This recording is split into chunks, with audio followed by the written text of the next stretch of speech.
gentlemen, what's going on? Welcome to episode 190 of the It's Obvious podcast. I'm one of your hosts, Preston Puna. I'm joined by my two best friends, Garrett Drake. That'd be me. And the lamp. Yeah, the lamp is replacing Jacob this week. Unfortunately, he cannot be with us. And, typically we're just three boys, as inspired by Tim and Eric. But today it's just two boys and Lamp. What's the lamp's name in that short? It's called, I think it's like Lampy or something. It's not stupid. Lampy. Shades. Sure. It's Shades. Yeah. And we got, we should have put Shades on it. We blew it, man. Anyway, it's good to be here with you and Lamp. How are you? I'm good. Okay. Thanks for asking. How are you? Yeah, I'm well. I'm very well right in this moment. That's good. You and I had quite the discussion before this began, and I'm feeling really, really good. That's great. Had a tough week, as anyone who's listened to the previous episode knows, but let me start by saying that I'm trying to say this the right way, and just so I get everything out there. First and foremost, I am so deeply thankful and grateful for the outpouring of love and support and encouragement I received this week from so many of you. I mean, it absolutely blew my mind, some of the stuff I heard from you guys, whether it was just kind words or encouragement or support or sharing stories of your own and tough experiences you've had, or sharing music with me or YouTube videos, whatever it may have been, anything you did, even if you simply thought about me this week, it just means the absolute world to me. And I think it's a real testament to the community we've built through It's Obvious Gaming. And I know, obviously, we're a very small podcast. We've never been anything even remotely significant on the internet, even at least in the gaming space. But it is really special, I think, what we have here. And I think this week, in a lot of ways, could have been a turning point. And I'm glad that I was open about, my faith and this difficult situation I'm currently still struggling with. But the fact that we can all share our struggles together, whether it be on Discord or private messages or even right here on the podcast or in the YouTube comments, I think it's amazing. And I'd love going forward. I'm not saying like this will be just like a therapy session every week, but just as a community, if anyone's ever feeling down in the dumps, and I wanted to also express that me being a Christian doesn't mean we don't accept people who aren't Christians or have totally different beliefs, or if you have a different sexual orientation. I just hope you know that true Christians, we accept you all. I promise. We love you, every single one of you, no matter what you believe, what you feel, the way you live your life. We love you to death, and we will always be here for you as long as this podcast exists. And even beyond that, I mean, even if this podcast ends one day, you can always reach out and talk to me if you'd like. I'd always respond to you. But that's what I wanted to say, is this podcast can be a place of support for each other. I know we all have different life experiences. We're all at different stages in life, and we all have our own struggles, have our own goals and own aspirations and things we're doing. And whether we're down to the dumps or having the best day of our lives, I think I'd love for this to be a place where we can just share and be open with each other and support each other when we need it, because I think it's a beautiful thing. And if anything, this podcast, beyond gaming and movies and TV and all the things we love, can be a place where we can all come together and just be there for each other. So I think it's amazing. And I cannot thank you guys enough for the outpouring of love and support, because it really did brighten my day. Or all of my days this past week. Each day was brighter when I was receiving support from you guys. And I never want to feel like you're obliged to do that. I know you guys all did that on your own free will, and I appreciate it so much. But know that it was amazing. It really put a smile on my face and warmed my heart, and helped me keep my head up going about my tough days, these dark days I've been in. But all that being said, we don't want to be sappy the whole podcast. I'm very excited for this episode. We got some fun news, and it's going to be great. But that's it for me for now, Preston. How's your week? For sure. It was good. A lot of work, not a lot of games. So not the best week, but yeah, that's all I really have to say. That's great. Yeah, I played a couple games myself. Of course, we'll talk a lot about Apex Legends, which I'm stoked exists now. Yeah. We have a lot to talk about that. Other than that, I am playing Crackdown 3. I think I'm allowed to say that. I'm reviewing it for COG. Cannot share any impressions, but aside from what I shared last week. But Game of the Year. Oh, of course, naturally. Yeah. My review for Crackdown will be out later on, so closer to release, and you'll hear all my thoughts. And for those of you that are anticipating it, I'm sure we'll talk a lot about it, so it'd be cool. But I played that, and Apex Legends and Devil May Cry, which we'll talk about too here in a little bit. But video game wise, that is all I did. I was slammed with school as usual and work. And the following weeks are only going to get busier with final projects and whatnot. But I'd actually love to hear, and this is random, I like leaning on the community more than ever now, if there are any short film ideas that would land within the 5 to 6 minute range that you think would be just a cool idea that seems feasible. I know feasible can be a pretty broad term, throw me some pitches your way. I'm thinking a cast of no more than 2 to 3. It can be literally any idea you have that doesn't require visual effects, something that can be all done in camera that you think is kind of a unique idea. That would be fun, because I'm kind of juggling a couple ideas myself, because I have to make one more short film this quarter. And I want it to be cool, but I also am a very busy man, so I can't have it be too demanding. But I wanted to cast a line out to the community once again. Throw me your ideas for short films. If you have any whatsoever, I'd love to hear from you. Anyway, gaming. What'd you play this week? I also played the most of my time went to Apex Legends. Didn't touch Kingdom Hearts because I was, like I said, I had a lot of work this week, and all the free time I had, I just kind of wanted to jump in and shoot stuff. So Apex Legends was exactly what I wanted to play this week. So I played that. I did play the Devil May Cry 5 demo, and I played a little bit of the Division 2 VIP demo beta, whatever it's called. Mm-hmm. And I'm pretty sure there's no embargo on that, right? Not that I know of. Okay. So I can talk about that. Yeah, let's hear it. Okay. The Division 2 is the Division 2. Is exactly what you would think the Division 2 is, at least so far. Just less snowy for now. Yeah. Okay. Yeah. There are deer running around. Mm-hmm. I shot one to see if I could kill it, so I felt kind of bad about that. Did you kill it? Yeah, you can't loot it or anything either. So you just kill it? I just killed it in cold blood. I know. Okay. I felt bad about that. You son of a bitch. That's the one thing that stands out about playing that. So the VIP demo starts off with you kind of getting to the White House, and you take it over, and the White House is your base of operations, which is pretty cool. I also went to another section of the map that was also a hub area, and I don't remember exactly if the first division had multiple hub areas. I believe, I think there was one area near some water where you started off, and then you eventually went to some other building. So I don't know, but there was a theater in the White House that I went to. But yeah, it feels like the Division. I don't remember every single detail of the Division 1, so I'm not exactly sure what has completely changed. Like, I don't remember if the skill trees are too different or anything.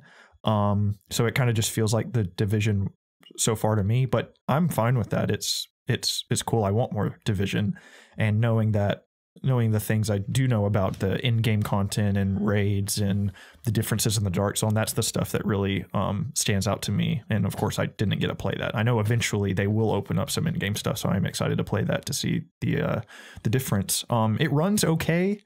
You're on PC, right? Yeah, I'm on PC.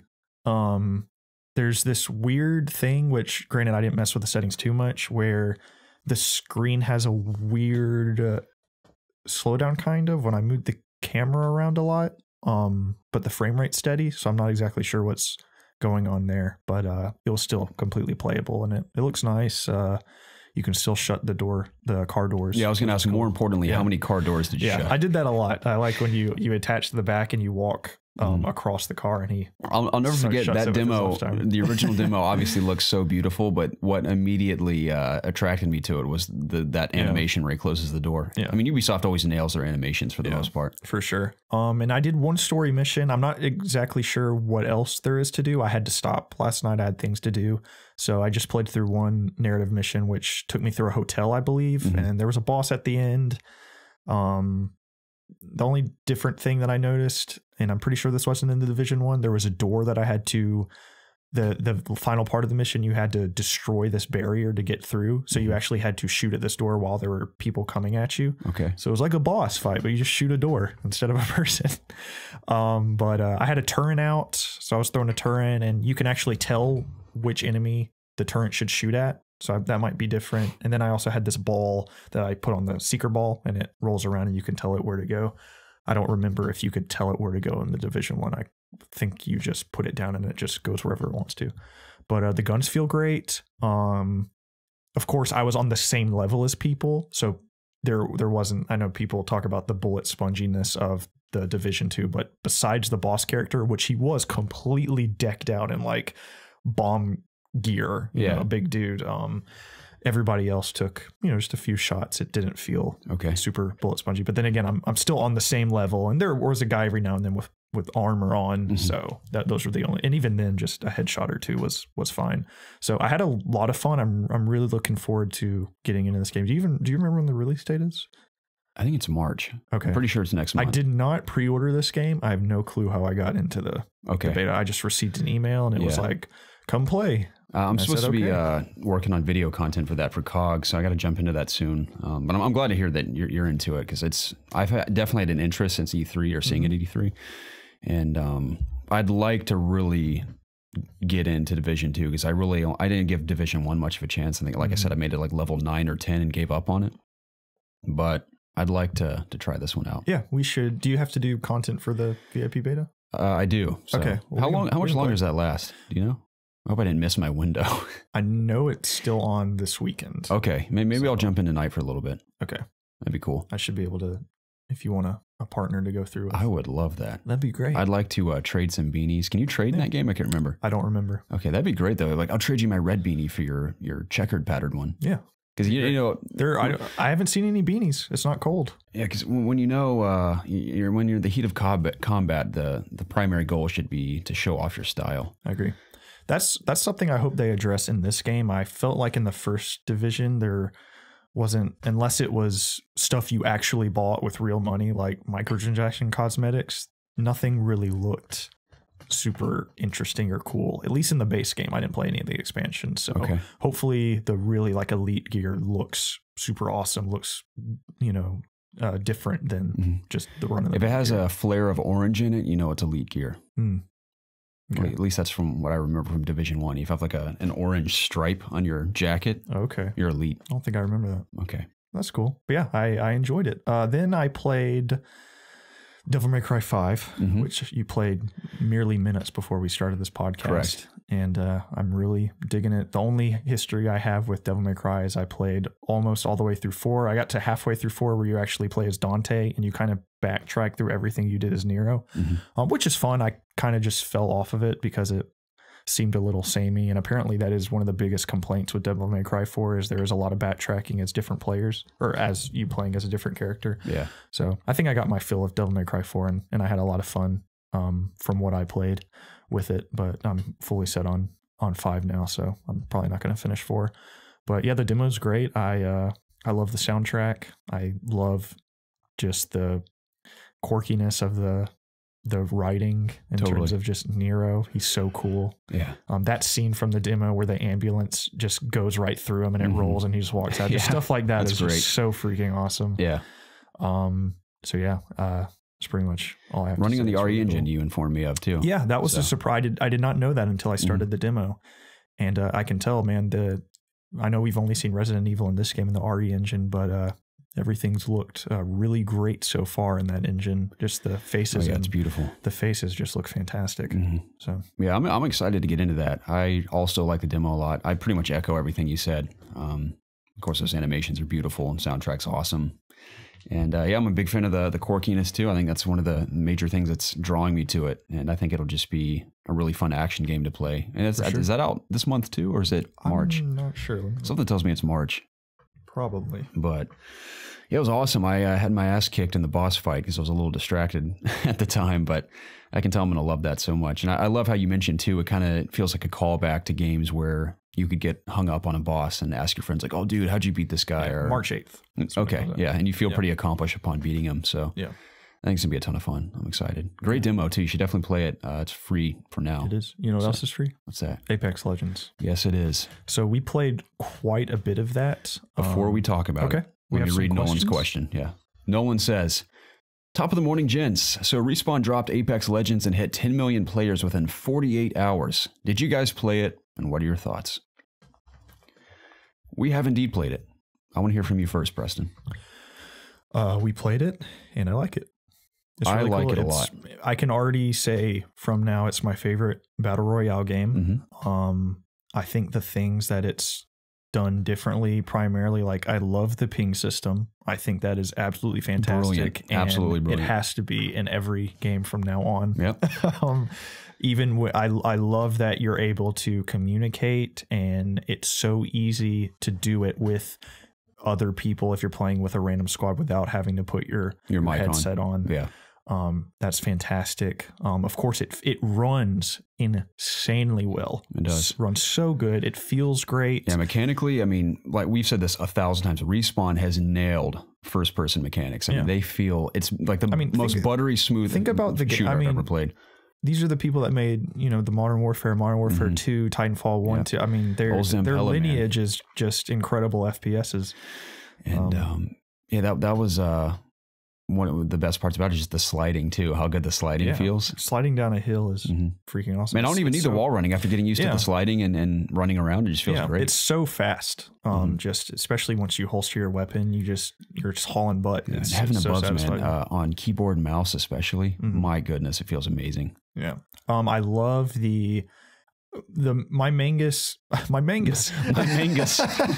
my main hiccup kind of with other BR games is how long it takes to understand everything, like what ammo, and it is prime, like the looting section of these games is figuring out what ammo you need, doing that quickly, and this game makes it so easy. Everything like heavy ammo's green, light ammo's the light orange, shotgun ammo's red, energy ammo's green. Like I know it already in the relatively short time that I've played the game, and just the color coding of the different armor pieces. Sometimes kindergarten level labeling. But it helps so and it's effective. Easy. It's just within my second or third match, I was able to loot players' dead boxes and completely understand what I'm doing, what's what. And speaking of the death boxes, having them glow a certain way. Yeah, if it's even worth looking at. Exactly. If a ring's closing or something, you got to get the either yellow or purple one before you head out. Yeah. So now part of me likes the risk reward in certain battle royales where they drop boxes, you'll know what's in it. It's sort of like a surprise loot box. Maybe there is something good in there. I like the risk reward feeling of that, but I think it really works for Apex having the color coordination and knowing, I mean, you're basically a super soldier anyway. So and we haven't even talked about just the different characters in terms of the different gameplay styles that they bring. Having a healer in a battle royale game is awesome. It is. Not having to. I like structuring your squad too, based around different roles. You need a healer. You always need a healer. That's very important. But I also saw, I was watching Shroud play, which that dude is just, everybody knows he's absolutely unreal. He's an inspiration to us all. Yeah, but he had a tip to, there are these ultimate boosters that you can, consumables that fill your ultimate up. And they had a thing where they were feeding it to Lifeline because her ultimate is dropping a pod of goodies. Yeah. So they were just feeding them to her. So they were constantly getting good gear drops. Just how you can plan around stuff like that just makes it completely unique from it's more than just outrunning the circle and killing people. It's very much about strategizing how you can utilize the best of your abilities among your squad and then tackling and I love that you can use these abilities a lot. Like Bangalore, I believe is her name. She's awesome. She can shoot out this smoke grenade and it refills super quick. So it's not like you have to wait to use this or save it for the end of the match. Like no, use this thing. It makes each moment to moment encounter more fun too, because each one can be that bombastic and exciting versus like you said, save it for the final fight. Yeah. Same thing with the big dude with the shield. I forget his name, but him throwing down that shield, dude, that helps so much when either you're reviving or you need some breathing room or you're being overwhelmed a little bit. At pretty much every character is completely viable. Bloodhound is freaking awesome. He can tell when somebody last opened a door, when somebody was here. And that's so helpful to have on your team to know, hey guys, like be aware somebody was here 20 seconds ago. They could still be around here. Hey, this door was opened up 20 seconds ago. That just is so cool to have in one of these games. Hands, man. Oh yeah. You can ask me how. But that's one of the big What? Well, we are going. Oh, yeah, we're going to go get pizza after we're going this. to go get pizza. Sorry. But that's one of the biggest things with Battle Royale or some games in general is being ambushed. So if that's a big problem for you, pick Bloodhound and he can try and help mitigate You mean Yoshimitsu. Yeah, exactly. Every character is viable. I have not played as the poison dude. I actually haven't seen anybody play as him yet. The only character that you have to unlock that I've seen people play as is I'm forgetting his name, the guy that can throw the decoys out. And dude, that is super helpful. It is. Just to know that if there's people around a rock or something, just send it out and you can flank them, you know, just like in any other game. But being in a battle royale game, that is just so cool and handy. So yeah, every character is fun to play. How do you feel about the robot? I love playing as the robot because of his personality, and I like the verticality you get with his grapple hook. But how effective do you think he is on a team? Because I know his grapple hook, like, oh, my ultimate is I can shoot a line anywhere and the whole team can use it. I remember, I guess getting the entire team up to a high point, it can be helpful because that is very handy in all games. But I mean, we have yet to win a match, which is very frustrating seeing all these other people win a match. I know we've come close several times. We always get in the top 3 or whatever, but we kind of get screwed every time. Like the last match we played, we were just in a hole and the entire other squad had the high ground and we really couldn't do anything. So having Pathfinder, I believe that's just kind of zip you out of there up to. It is cool though. A couple times we used it even not to escape, but just to get from like across a cavern or something. Just see your whole team hop on the line and then fly across. And even the little subtlety of having the option to like tap H to thank your teammate for dropping ammo for you or something. Pathfinder can use those satellite things to know where the next. Oh, that's right. Where the next ring is going to be. Really handy. It is. Yeah. I forgot about that. Yeah. Man. It was a little detail too. We were talking about the ammo. I love how, let's say you pick up ammo you don't actually need. I mean, once you know which gun's which and which ammo's which, you don't really need this feature. But I can appreciate the fact that in your backpack it'll be crossed out if you don't even have a weapon that'll use it. So if your backpack's full, just open it up. Every cross you see, just right click it, right click it. And it's so cool to just the ease of life things, or I'm not sure that's the correct term. But if you want to switch guns, when you pick it up, it just transfers all your attachments to that next gun. And then if you look at an attachment, it will tell you if the gun you have, if it'll work on it or not. It's like, why haven't other games done this? And I'm not surprised too, it coming from Respawn, because I still think they are incredibly underrated completely. I mean, a lot of people do know how excellent they are, but I mean, Titanfall's sales numbers would not suggest that, of course, but mechanically and even their ideas with gameplay have just always been phenomenal. And you can see that they've learned from all the battle royales that existed.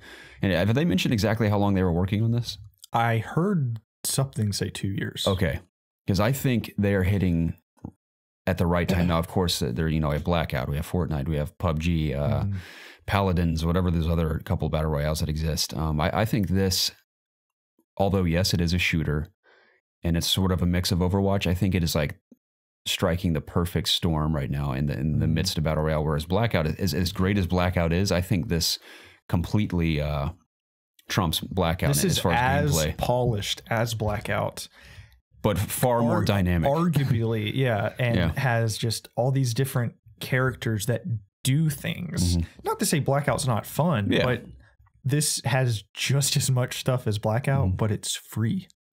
This is one of the most this and like Warframe and Fortnite too. These are the upper echelon free to play games that they look beautiful, they control them, they don't feel free to play at all. If you would have told me pay $30 for this game, I would have been okay. Fine. Oh, totally. Yeah, I would have bought that.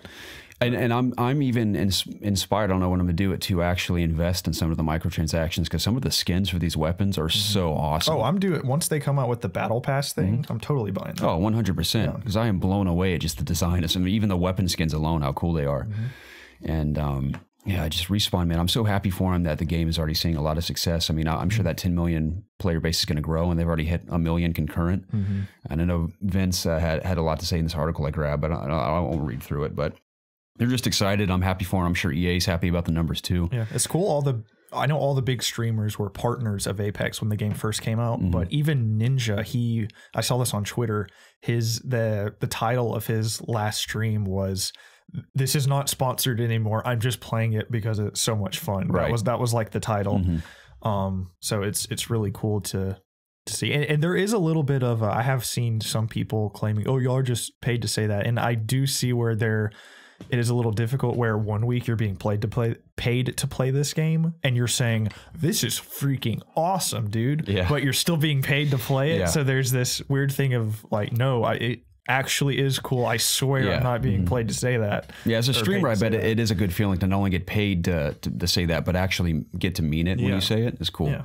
So and we can attest to that. I mean, it is a ton of fun. Yeah, this is I don't think this many people would play this game or down. I mean, Shrouder Ninja played Radical Heights when it came out, and like I'm sure some people downloaded it after that. But it's clear as day to if you tune into a stream to see this game, it looks awesome. It does, and just it's free. Like go play it on everything, PC, Xbox, and it runs. PS4. I looked at a Digital Foundry video for PS4 and X. I didn't see the Xbox one, but on PS4 Pro and PS4, it runs at like 60 frames. It runs great. It's incredible. So and it has been confirmed that crossplay is coming. Yeah. So that's awesome. Because I know Zach had asked me about it. Like, dude, we should totally play. And I didn't really want to download it on the footstool, of course. Yeah, Hashtag not fanboys. Who would? But now the crossplay's coming. We will get to play together at some point. I also wanted to talk about how epic the intro of every match is. Just revealing your characters and then flying in together or choosing to branch off. Nobody talks about the music either. Yeah, the music's so epic. That's what I was going to say. It's just each match when you enter the match just feels awesome. So I love just the adrenaline rush you get from that. And I also like how there's a jump master and your teammates, especially if you're not playing with your buddies, you can just kind of suggest where you should go and fly together or separate if you want, but I love that because it just makes getting from point A or from diving into wherever you're going just that much simpler. And I don't know if this is in Fortnite. Like I do not play a lot of battle royales at all. This is the first one that I'm like really obsessed with. I mean, I played a lot of PUBG and I didn't play any Fortnite hardly, but I did play a decent amount of Blackout. But I think I've put more hours into this week than any other battle royale. Yeah. So I'm sorry if I'm like saying things that are already in other ones, but I love that when you enter a new area or right before you jump, you know the areas that have good loot. Or when you enter a new area, it'll say at the top left corner, this is a mid-tier loot location. Yeah. So you kind of know where you want to go to get the good stuff because you need good stuff to win this. Yeah, like you're probably not going to win with a level 1 armor set. Yeah, like you need that purple or gold armor to pull it off in the end. Like your whole team needs it. You need that heavy ammo too. Yeah, deadly. What's some other details we haven't mentioned? Of course, the weapon designs. I mean, most of them are right out of Titanfall, but they look so cool and they feel amazing too. Just the feedback you get from all the weapons, especially the Wingman's one of my favorites, and I've always loved the Hemlock too, the burst rifle. Yeah, I'm a big fan of the Peacemaker. That's a good Peacekeeper, Peacemaker. That's a shotgun, right? Yeah, yeah. I have a really cool skin for that. I got on the first loot box with like lightning going up it, and I just think it's a really cool gun. Yeah. Oh man, that game feels so good to play. I want to play it right now that we're talking about it. It's so good. Listening to, I forgot what podcast it was on the way here, but just listening. Oh yeah, it was like a Game Informer. They were just talking about it, and it really made me want to go turn around and go play it. It's interesting how it's sort of like Titanfall evolved, and they have mentioned that they are currently not working on Titanfall 3. Maybe one day they will, but currently they're not. And it doesn't bother me because I think, like we said, hardly anyone played Titanfall 1 and 2, despite them being excellent games. I think this is perfect for Respawn, and I think it's probably exactly what EA wants too, because Battle Royale, they previously did not have a Battle Royale. I still don't know if Battlefield's Battle Royale is coming, if they've canned it or if it's still coming, but I think it is perfect for Respawn going forward. I know they said they're going to iterate upon this going forward, and they're going to support it for a long time coming. I thought I read something about maybe putting more Titanfall things into it. Okay. I'm pretty sure I read that. I don't think I'm making that up, but if this game kind of follows the same path that Fortnite took with just adding new weapons, new heroes. It helps too that the heroes are very distinct, not only in their ethnicity, but their looks and their personalities and the gear they use, because that's very cosplay influenced. Oh yeah. And a lot of people want to cosplay these characters, and that always helps, even just getting the name of the game out there, even despite the fact that it's free and available everywhere. I think people are going to want to cosplay these characters. So, because you go to like PAX and E3, and people just decked out in Fortnite characters and stuff, or just the skins from the game. But a little more of a personal touch with these being unique characters, so that's kind of cool. But yeah, I'm pumped for it, man. I can't wait to see how it evolves, and hopefully the player base grows. And I think it's fun to the point where people are going to keep playing it. Even if, let's say, this was it and they just updated skins from here on out, I still think it's solid enough for people to want to play it for a long time coming. How do you feel about the map too? I love the layout. I love just like the verticality and just the jungle and the desert, and I just like it. Just is a really cool layout. I think it looks awesome. I think in this day and age with Fortnite and stuff, for this game to survive, it does need to keep adding things and evolve and stuff. Even as good as it is right now, it does, and they've made a plan for it. So I also I was going to say I like the respawn aspect too. If your teammate dies, you can pick up their banner and take it to a respawn beacon or whatever it's called. So that's really cool too. Just another thing that differentiates it from the others. And that's what I can say about Blackout is that I don't hold this against the game, but the map just never really intrigued me that much, despite the fact that it is like an amalgamation of previous Call of Duty maps combined. I think that idea is really cool. But at the end of the day, just taking a step back and looking at it as a whole, it still looks a lot like PUBG to me. And that's what I like about Apex Legends map, is that it feels very much like there's the Titanfall look of architecture with certain buildings and everything, but just the big mountains and the stuff you can slide down and the caverns and wide open spaces and like the jungle aspects and everything and like the swampy areas. It just looks really cool and unique in that sense. So that's why that's one of the main reasons I love the map too. But is there anything else we haven't talked about that is sticking out? Because there really is a lot to take in when you play it. I think I've really said. Okay, I think I have too. We're loving it, man. Yeah, it's loving really it so fun. much. Really fun. I know a lot of us are on different platforms, but of course, if you're on PC, I know Preston and I and Jacob especially will be playing it a lot probably this coming week. And, are our Origin IDs in the description? No, I will add those this week. If you're listening to the podcast, I'll post them on Discord in our announcements tab, and I will post them. I'll pin them in the comments of this YouTube video too.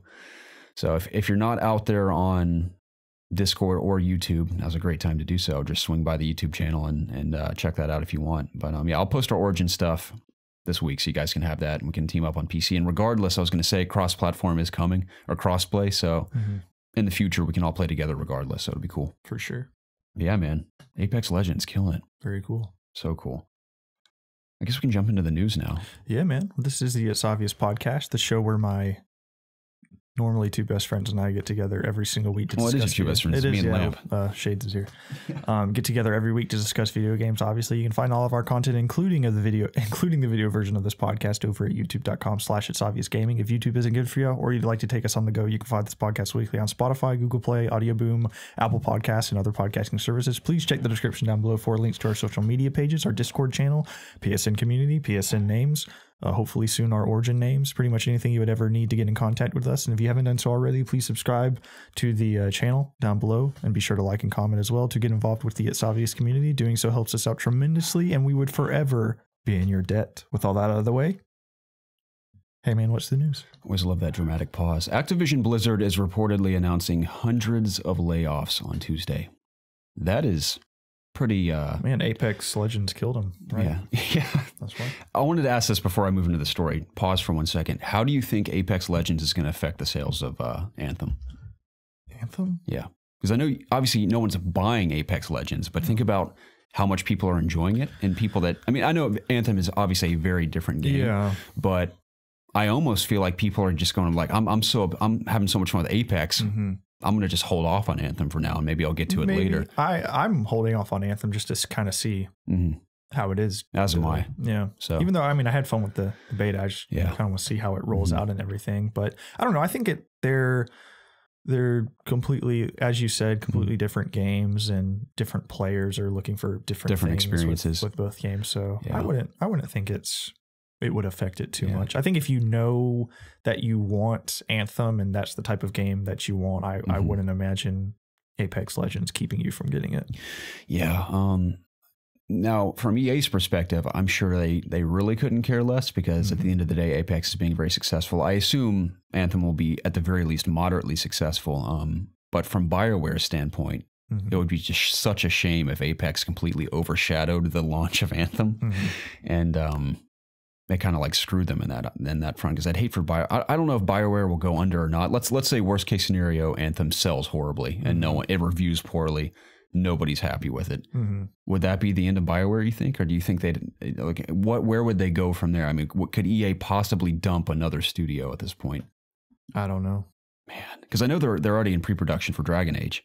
Yeah. So maybe regardless of whether Anthem succeeds or not, Dragon Age could technically be their last hurrah. Yeah. I know this has been said, but like, why aren't they doing another KOTOR? Like, that just doesn't make any sense. That is incredibly foolish to me. Yeah. Speaking of which, let me read through this story first because it's the perfect subject. This is regarding Star Wars and EA's deal with publishing games. Mm-hmm. So it says, and this comes from, before I forget, it's from Anthony Backus of COD Connected. It says, despite what it would seem to be a rocky business partnership with Electronic Arts, Disney has a, quote, good relationship with the publisher and will continue to license its brands to other video game developers.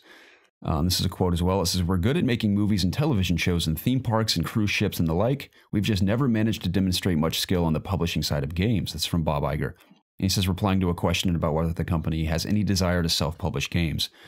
Anthony chimes back in and says, currently Disney has a deal with EA, who has the rights to make Star Wars games. The relationship appeared to be in hot water when Star Wars Battlefront 2 became the center of attention when it came to their microtransaction system. EA also canceled 2 other Star Wars games, one developed by EA Vancouver, another by Visceral Games. In their own earnings call, EA confirmed that Star Wars Jedi Fallen Order would be out later this year. Iger didn't seem too fazed by EA drama when someone asked him about his thoughts on the video game business and how it will impact Disney going forward.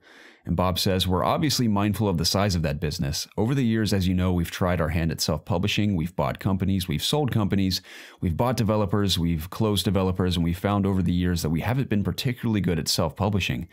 But we've been great at the licensing side, which obviously doesn't require that much allocation of capital. Since we're allocating capital in other directions, we've just decided that the best place for us to be in that space is licensing and not publishing. We've had good relationships with some of those we're licensing too, notably EA and the relationship on Star Wars properties, and we're probably going to stay on that side of the business and put our capital elsewhere.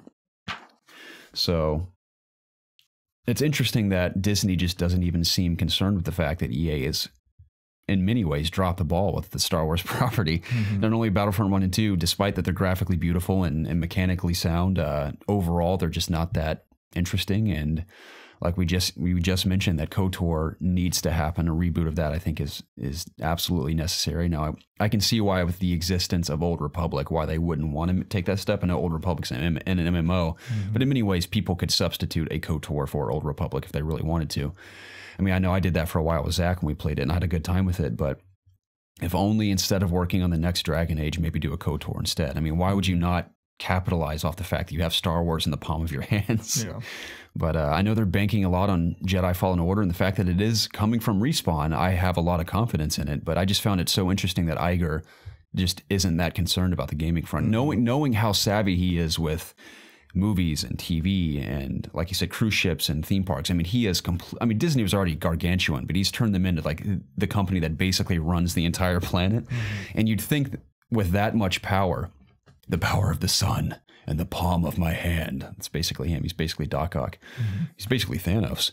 You'd think he'd need that final Infinity Stone, which is the gaming front, and just really nail it with that. But we've always said on this podcast, and I'm sure a lot of people have as well, like maybe the answer is licensing their games to other publishers like Bethesda or who else have we juggled in the past? I don't know, WB or something. Literally anyone but EA at this point.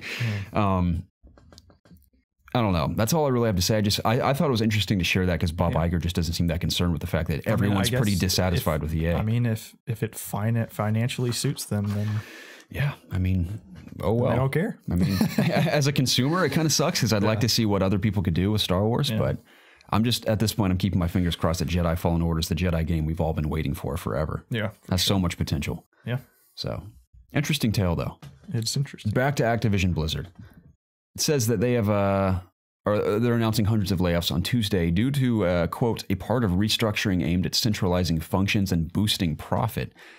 And overall, it's reportedly due to a rough 2019 so far, with declining numbers in Overwatch and Hearthstone, and their split with Bungie has not helped. So obviously, there's only so much we can say about layoffs in the games industry. I mean, it does not affect us whatsoever, but I know it's got to suck to work at a high caliber studio like Activision Blizzard and then have to lose your job over the sake of profits. And I mean, I get it. It's business. Like you got to do what you got to do, but it just sucks a lot to have to hear about that kind of stuff repeatedly. And I know everyone's been questioning, the integrity of Activision Blizzard for a while now and their creative process and what exactly are they doing with Diablo and all their other properties and how they're going to keep Overwatch afloat, or is it truly dead and gone at this point? And same with Hearthstone. I wish Jacob was here because I'd like to hear Jacob's perspective on all this, but it's just I feel bad for him, and I'm interested to see how they progress from here. Yeah. Because what do they have coming aside from Sekiro? Is that Activision Blizzard? Oh, that's right. Yeah. Okay. They got Sekiro coming. The next Call of Duty. I guess that's at the end of the day. If that's what's doing it for Diablo them. Immortal. Yeah. We're all waiting for that one. Do you have a phone, by the way? I do. Okay, good. Yeah, because I do too, and I think I'm going to. I mean, that probably will be my game of the year. I don't want to get my hopes up too high, but I'm banking that it's going to be my game of the year. It'll be killer. So. That's a good point, though. When I say Activision Blizzard, my mind goes straight to the Blizzard side and not the Activision side. But I guess you're right. I mean, despite the fact that Overwatch and Hearthstone are declining, they want those monetization options, and I guess Call of Duty can be a substitute. Obviously, Sekiro is not going to have any microtransactions unless they're like, you want some skins for your prosthetic arm, you can buy these packs. I doubt it, but. Yeah, it sucks, man. We of course, our hearts go out to those employees. I wonder if they know who they are, if they're being fired, if they've been notified, if it's just like on Tuesday, like, surprise, you're gone. Probably. That'd be terrible, man. Yeah. It's got to be, especially if you don't know and you hear this reported in the media and you're like, holy shit, going into work on Tuesday. That would drive me crazy. Yeah.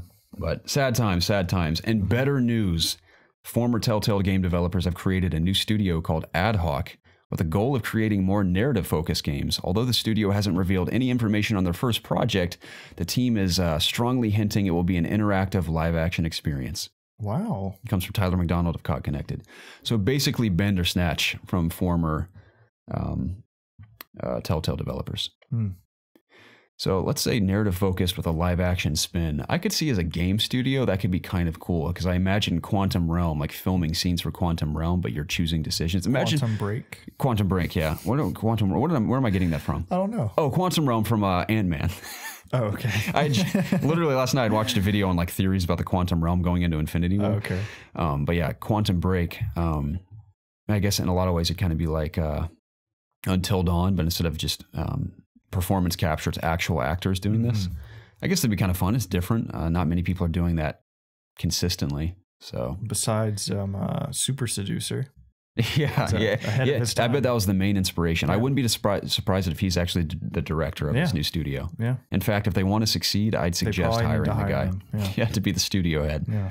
And I totally forgot Jacob and I did a Let's Play for that, and I remember it being so funny. That's amazing. The sequel's pretty hilarious too. I haven't seen any of the sequel yet. He fully is into just the absolute craziness. Okay, so I guess he realized, like, after all the jokes, like, I might as well be the Tommy Wiseau of this franchise. He very much is a Tommy Wiseau in a lot of ways. But cool, man. I'm glad that some former Telltale game devs have kind of joined forces to kind of tackle these new projects. Hopefully it pays off for them. We talked about Star Wars. What else are we on? Mortal Kombat. Okay. Earlier this week on the Kombat cast, NetherRealm community manager Tyler Lansdowne struck down the possibility that the much requested Scooby-Doo character, Immortal God Shaggy, would not appear in the game. It's a shame. Yeah, it's a bummer because you and I actually talked about that earlier this week about, dude, that would be amazing. Yeah. Obviously, who owns Scooby-Doo? Is it WB? WB. Okay. Yeah. So that would make sense because. And no wonder people are requesting it because NetherRealm is WB as well. So are published by WB, aren't they?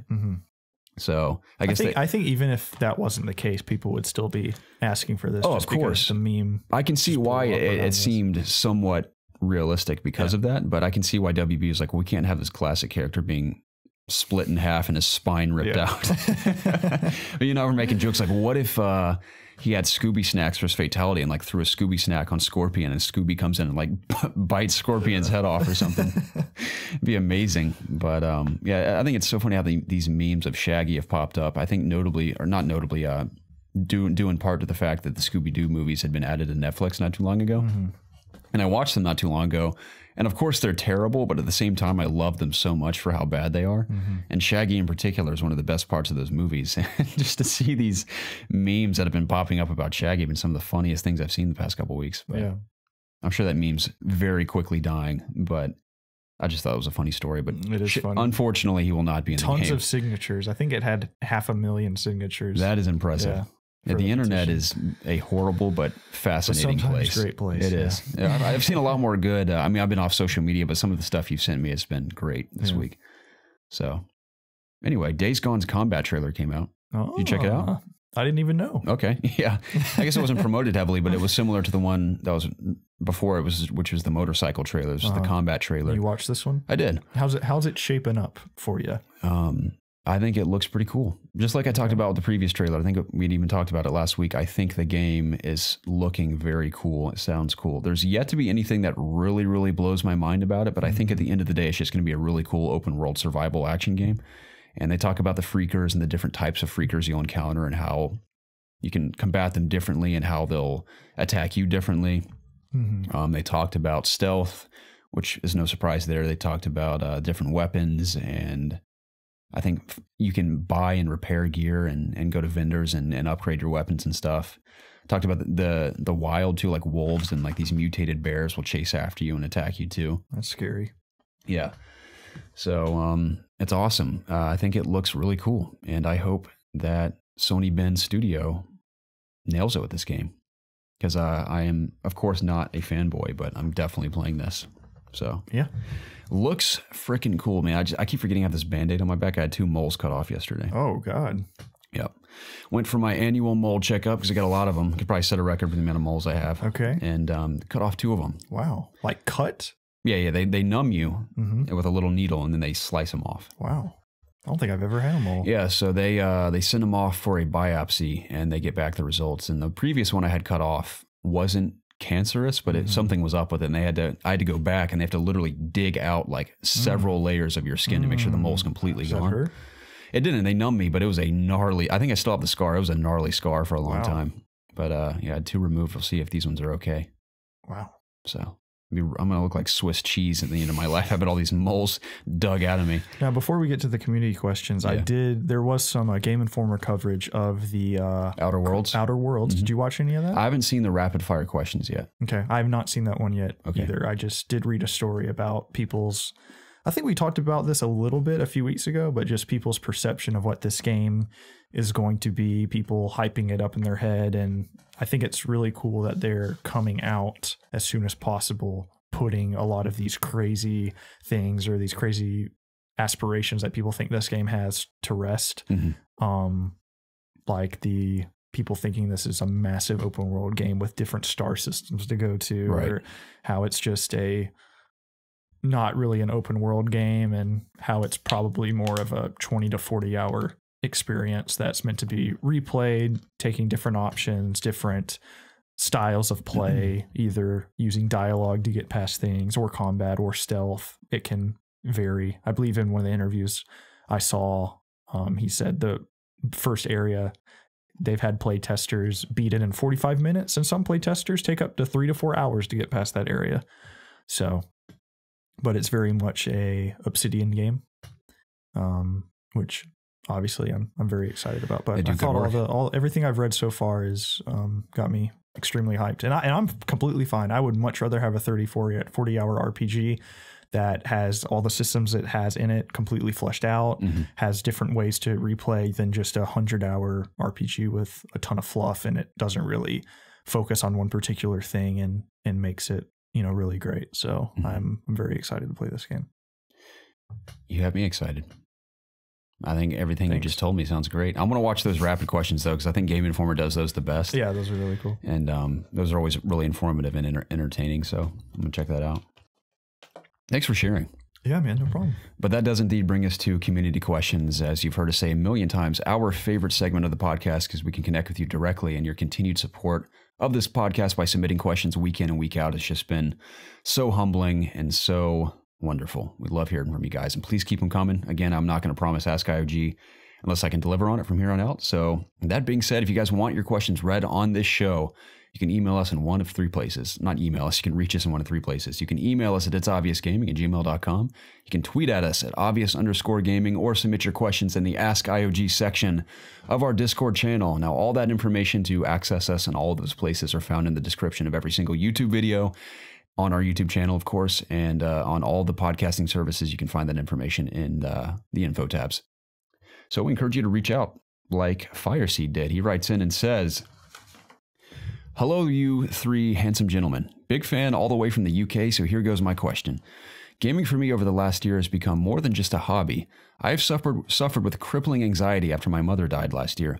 Slowly but surely, I am feeling more like my old self again, and when I look back, gaming was a huge comfort for me in the form of escapism and a constant for a while when struggling with my worst moments. Can any of you relate to this when gaming is more than just something to do? Peace and love to you all. P.S. Hands down, the best gaming podcast on any platform. It has been a pleasure getting to know you all from afar." Well, Fireseed, first and foremost, I know there are several UK listeners out there. I just think every time I think about there's people from foreign countries listening to the podcast, it's like the coolest thing in the world to me. And there are many foreign countries I've yet to visit, notably most of the UK. I haven't visited anywhere in the UK, so I'd love to pay a visit at some point. But one, thank you for tuning in. And again, I wanted to thank you personally for reaching out to me this week to provide me with some encouragement when I was feeling down in the dumps, man. So, yeah, Percy, I know you're feeling bad, or you were suffering from anxiety due to the loss of your mother, man. I can't imagine what that's like, but I'm glad that you're bouncing back and that games are sort of an escape for you. I'll start by saying, I think I even said this recently. I lean more towards the way you feel now. I didn't realize until I started going through some hard times that I also cannot play games when I'm feeling down in the dumps. I used to think I could, but I didn't know true pain until pretty recently. And then I realized, like, actually I cannot play games when I'm upset. Mm-hmm. And they have been an escape in times when I have a lot of work to do or a lot of schoolwork. While I, should be working on my schoolwork or other projects, I will take a break to play games to kind of just get my mind off things. But when I'm going through any sort of emotional turmoil, I can't play games. And I've experienced that this past week. It was hard for me just to play Apex Legends as much as I loved it. My mind was just all over the place while we were playing.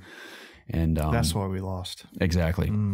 So, but yeah, I was severely distracted the entire time. So I can't necessarily escape in all scenarios through games, but sometimes I can. But most of the time, I've realized that I can't. Yeah. So, how do you feel? Are you still the same? Yeah, that's how I feel. It just depends on the severity of how I feel or different situations. I primarily, if I want to escape with video games, it's due to more maybe stress related things or to kind of cool down, chill out. Same. But yeah, I don't really want to play, especially a narrative based game or anything like that. If I have other stuff on my mind, I don't want to waste that time playing a game. Like if I'm playing something like that, I want to fully be into it, understand what's going on, etc. So likewise. So yeah, that's great. Fireseed, again, thank you so much, man, for tuning in all the way from the UK and sharing that part of your life with us. And the question, we appreciate all of it. So yeah, that's how we feel. Abyssal Prox writes in and says, "Keeping it real simple this week, boss. We heard last week how the It's Obvious Gaming name came about, and I have heard on multiple occasions the creative processes that spawned the name we now know as Al Capone, which I still think on Jacob's part is absolutely brilliant. My question is this: how were Poobah and the Shaft born? This question is sponsored by How It's Made. It's good to have a sponsor for once. Poobah was the name that was given to the skeleton in our old apartment. Yeah. And when PS4 was coming out and we were hopping into it, I wanted to completely start over from the PSN account that I had on PS3, which if somebody gave me $1 million, I could not tell you my PSN name from PS3. Completely have no clue what it is. So yeah, we just wanted to start over, and we were just thinking of weird names, and I think both our names have underscores, so I just did John Poobah for the skeleton, and we just also known as Poobah Jones. Yeah, and we'll explain that in a minute if you haven't heard the story. And I don't even remember how that came up. Me either. But Alistair Shaft, I think, was just something. Yeah. We were just trying to think I can of the explain it a bit. stupidest name of all time, I think. We got in this hook, or not this hook. We were sort of inspired by our buddy Zach Bynum, who's been on the podcast several times in the past. His name on everything is Ricky Pringus, and his funny name inspired us to all have funny names of our own. And for a while, Jacob on Xbox was called Richard Dringle, and I wish he'd kept that because I thought it was so funny. And forever we tried to talk him into being Jacob Angus, Stanky Ringus, but he just refused. I still encourage him to do that, but he just won't do it. But I bounced around a few ideas going into PS4 because I also wanted to start a new account. So I think my top 3 were Harold Bucksworth, Donald Doohickey, which I kind of wish I'd gone with that one, and Alistair Shaft. And I thought Alistair Shaft was a cross between sounding cool but also ridiculous. It almost sounds like a B level or like a parody of like a secret agent in a movie. So I went with Alistair Shaft. It's fine. Sometimes I forget I'm called Alistair Shaft on a lot of things, but I've kind of stuck with it because since we started the podcast, it's been my name on everything. So I guess I'm kind of stuck with it. But yeah, those are the three names I bounced around. But I think John Poobah is probably my favorite. And, I'll never forget when PS4 first launched and someone was streaming. This girl was streaming on Ustream. We tuned in just because we were bored. Like me, Preston, Jacob at our old apartment, and we were like, Preston, just tell her your name's John Poobah. You're like, hey, my name's John Poobah. My name's John Poobah, also known as Pooba Jones. Like, John Poobah Jones, just over and over and over again until she'd acknowledge our presence. And finally she's like, Poobah? Who's Poobah? And that's been like the funniest joke to call back on for years whenever we hear John Poobah. Just that instantly comes to mind of her just in that British accent demanding to know who Poobah was. So yeah, that's how those names came about. And Jacob's just Jowka27, I now guess. I guess. What's he on PS4? Is he Richard Dringle on PS4 still? No, he's Lost in the Echo. Yeah, Lost in the Echo. Really dropped the ball on that one, Jacob. Should have been Richard Dringle. Stupid Linkin Park. Yeah. Dude. But yeah. Jacob Angus, Stanky Rangus, we need to start a poll that the entire community needs to sign. I'm for that. I would have him change it. I bet if that was his name on Facebook Gaming, he'd be way bigger by now. I agree. It stands out more than Jowka27. I know that's sort of his ID now, but if he's Jacob Angus, Stanky Rangus, I'm like, I don't know who this guy is, but I need to know. Gotta click on that. So we'll start a petition, I think. Okay. I'll put it in the announcements tab and just have people vote with emojis and see if we can get him to change it. But Abyssal, thanks for the question, man. Bohongalis, Mr. Kyle. Again, thank you, my friend, for reaching out this week. It was amazing. I appreciate it. He writes in and says, boys, fellas, gods among men, testosterone-filled sex appeal maniacs. Your intros always get me riled up, Kyle. I appreciate it. He says, I have a question for you guys. Square themselves have approached you on their top secret new Kingdom Hearts game that is slated to launch in the not-so-distant 2033. They would like to know exactly what worlds would draw people in for yet another fantastic sequel. What worlds would you go crazy or would you guys like to see, and how would you have them play out? They don't have to be Disney related, so go crazy. Also, if your gummy ship isn't designed to look like a big girthy honkin' dick, then you might not be qualified to answer. Love everything y'all do and never forget to always go beyond plus ultra. Also watching Rising of the Shield Hero, you cucks. Also watch Rising of the Shield Hero, you cucks. Yeah. I guess we're cucks till we watch that. I've never. I go to the cuck world, man.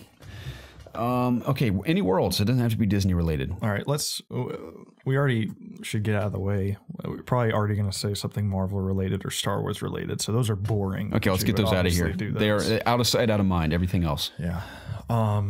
If nothing's off the table, let's do a Dragon Ball Z world. Okay.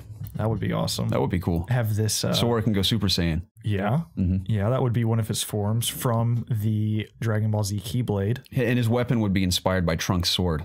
Okay. It'd be like the hilt of his sword, but as a Keyblade. Okay. It'd be kind of cool. And like the little shaft or little break off part at the top, it's got to be a Dragon Ball. Oh, absolutely. With like Shinron coming off of it. Oh, it'd be so gnarly. Yeah.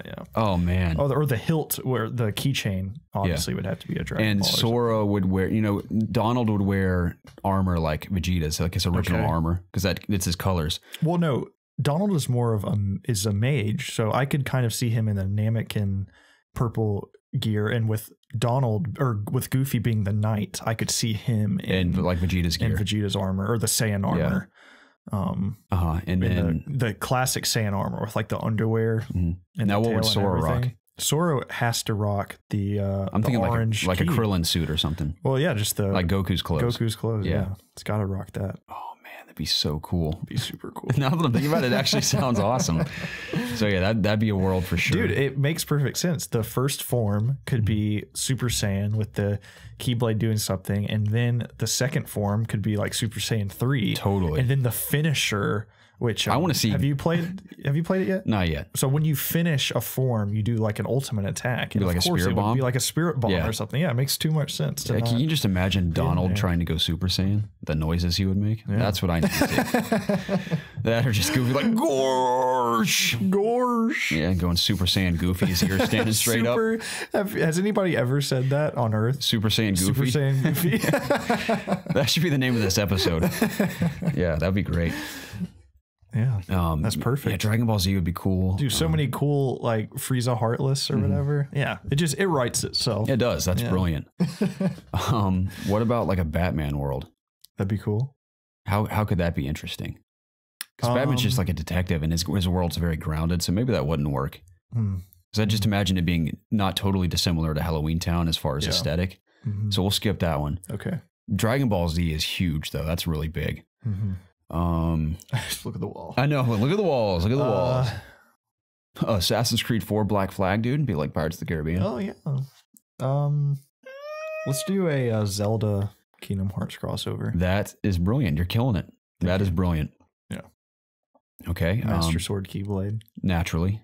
It's got to be, Goofy would be dressed up like Zelda, of course. Okay. Donald would be Epona, essentially. Okay. He'd have a big horse head with a beak. That would be the mechanic, is you have a horse. And you ride Donald. Yeah.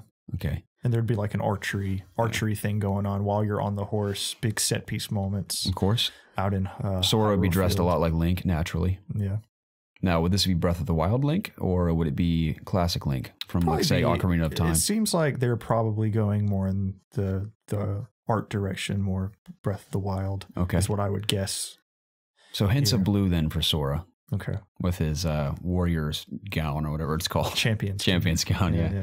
I think. Oh, no, you'd ride the Master Cycle Zero for a set piece. Okay. That'd be cool. Yeah. Tons of boss opportunities. It's so cool, but so ridiculous. This is reserved for only the finest warriors. Now, a dirt bike. The finale is Sora going to Harry Potter World and having. Oh my gosh, having dude, you are a machine today. You can imagine the Keyblades that you could do with. You run around Hogwarts fighting Heartless. Yeah. Oh my gosh. Yeah. That'd be so amazing. Yeah, you're welcome, Square, for that idea. 2033, you've heard it here first. We got Dragon Ball Z, Harry Potter, and what did we just say? Zelda. Yeah. Could you imagine if that was actually in the game? That would be. I don't think the world could take it. No, it would explode. We're tampering with things beyond our that power would be right the now. apocalypse. Yeah, we're messing things too far beyond what we can control. As Theo Vaughn would say, we're playing with the dark arts right now. So that's incredibly tempting, and it could end the planet as we know it. So. And then we finish it with a Breaking Bad Kingdom Hearts world. Yeah, of course. A giant. I'm glad we have that giant poster of Heisenberg giant there. blue meth Keyblade. It's completely crystallized in meth. The ultimate. Donald and Goofy are just completely methed out. In a green polo and underwear is how he ends it. Yeah, dude, we have nailed it. Everyone, try to take a step back, take a deep breath, and don't run off the side of the road with these ideas we've been throwing out. All that hype we just put inside of you. It's all take a breather here. We'll move on slowly. Kyle, that was a great question, man. We appreciate it. And Preston, you nailed it. That was all you. All the credit goes to you. You should be directing the next Kingdom Hearts. Jedi Slayer 93 writes in and says, "Hey guys, love the podcast. I just discovered you last week and I've been listening when I can. My question is this. Let's say you were warped onto a desert island and you get to take 5 video games with you. What would those games be?" Okay, we've answered this. That's a lot of games. Yeah, we've answered this differently a few times in the past. I'm not even going to think too hard about it. I'm going to say the first 5 games that come to mind. Okay. Currently, Apex Legends. Wow. Because it's fun. Okay. Assuming I have an internet connection there. Yeah. I would take Witcher and knowing 3. that it's probably going to update. Yep, I'll take Witcher 3. Okay. I would take Spider-Man PS4. Okay. I would take Halo 3. Fifth one. Batman Arkham City. Okay. I would take Skyrim. Mm-hmm. Just having that big world to run around. Yep. I'd take Skyrim. I would take an MMO. I'd take Final Fantasy 14. Good just call. because then I would have to force myself to actually play it. Yeah. So I really need to play that again. I'd probably do. We're on the Apex train. I'll do that for my shoot 'em up game. I'll have that there. Full steam ahead on that one. Gotta have Ocarina of Time because I have to play that at least a couple of times a year. And then my final one, I will pick. Man, it seems like I have one of every genre that I'm into. I'll do the. I'll just do The Last of Us because I like to play that game every now and then. That's a good emotional journey for me. Yeah. So, have you seen girlfriend reviews for Resident Evil 2 yet? Yes. So funny. Yeah. The Kingdom Hearts one they just put out was really funny. If y'all haven't seen girlfriend reviews, check it out. It's pretty hilarious. Yeah, just incredible writing and editing too. Yeah. It's brilliant. But yeah, I could literally name 5 other games, just but me those are off the top of my head. Yeah. So, Jedi Slayer, man, I hope you join us on that island and bring some excellent games yourself. Again, if we're all on this island, then we can all trade games. Yeah. Unless we were like the original state of Xbox One, where we had to like use codes or whatever. I mean, we could just get up and walk to the other person's. That's a good point. Yeah. We'll have a big. Nobody circle. cares about progression and stuff when you're stuck on a desert island. You have more things to worry about. Yeah, that's a good call. Yeah, remember, guys, these questions are not just for us; they're for you as well. That's why we call them community questions. If you guys have 5 games of your own on a desert island, please share them down below. Big Finale, Little Shone writes in and says, "Hey guys, I've been listening to the podcast for multiple years now and love your dedication to keep making the show. So thank you for that. My question would, you ever do an IOG meetup? I would love to meet other members of the community, hang out, talk video games, and eat lunch or something. Also, Garrett, I hope the best for you, brother. Stay strong. Love you all." Well, Lil Sean, thank you so much for the support, man. Not only for this podcast, but for me personally, I appreciate it so much.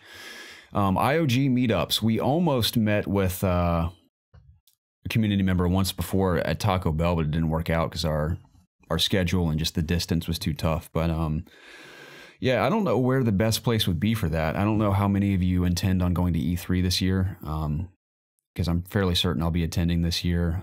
May or may not do PAX later this year in Seattle. But at events like that is probably the easiest. I know the 3 of us obviously aren't together, but I've always thought an IOG meetup would be awesome if we could make it happen. I mean, Atlanta's a big city. There's a lot of places that are good for meetups, but it's hard to be like, hey, everyone travel to Atlanta on this date 6 months from now, and we'll all do a meetup. I would plan that if the community wanted to try it. I think it'd be really cool. We could like rent a place out for a night and just hang out and play games and just meet each other. I think it'd be cool. But yeah, we're totally open to that. I don't know. I mean, logistically speaking, it's kind of hard to actually make that a reality, and a lot of people have to be on board for it. But yeah, I've met a couple guys. I met one gentleman at Smith's and then another guy in Seattle that one time. And it was so cool meeting you guys. And please forgive me for not remembering your names. But it was great meeting you guys. And I'd love for the community as a whole to meet up sometime. It'd be sweet. Probably for that to be like an actual thing, probably need to grow a little bit. Definitely. More. Yeah. So. But yeah, we are where we're at. And it is so beautiful, despite the fact that we're a pretty small podcast. Like we said at the beginning of the episode, our community is amazing. And we're here for each other. I think it's great. And we get to just share our love for video games and everything else we talk about. So sounds good, man. Yeah, but that was it for community questions. You guys are so awesome. Thank you so much for your continued support. We have plenty more to get to next week. And of course, Ask IOG whenever we can do it. I promise it's coming at some point. But yeah. It's just the joke now. Kind of like Jablinski games. Exactly. Do you watch that? No. You don't? No. I've been watching it. It's Does he post regularly? Yeah, every Friday. Okay. It's just like the joke is that he calls the Elgato the Delgado. Yeah. And he keeps losing it or hasn't got here. In the last episode, Ninja stole it from him. Okay. Which is afraid of what they can do. So they just do other things, but it's just like the recurring joke that they'll eventually get to playing. That's amazing. Games. Kind of like we'll eventually do an Ask IOG. Eventually, at some point. When the time is right. When the stars align. Yeah, but literally. Anyway, that was the It's Obvious podcast. We really appreciate you guys tuning in. Please subscribe to us at youtube.com/ItsObviousGaming and also on the Apple Podcasting app. Leave us a review there as well. We greatly appreciate it. And check us out on Discord. Just check the description. Follow us on all our social media pages. And that's pretty much it. We really appreciate it, you guys. And I think that'll do it for this episode. It's such an honor and pleasure. It was. Again, for the 3rd time, we really appreciate you guys, and we'll see y'all next week. Yes, sir. See ya. Bye-bye.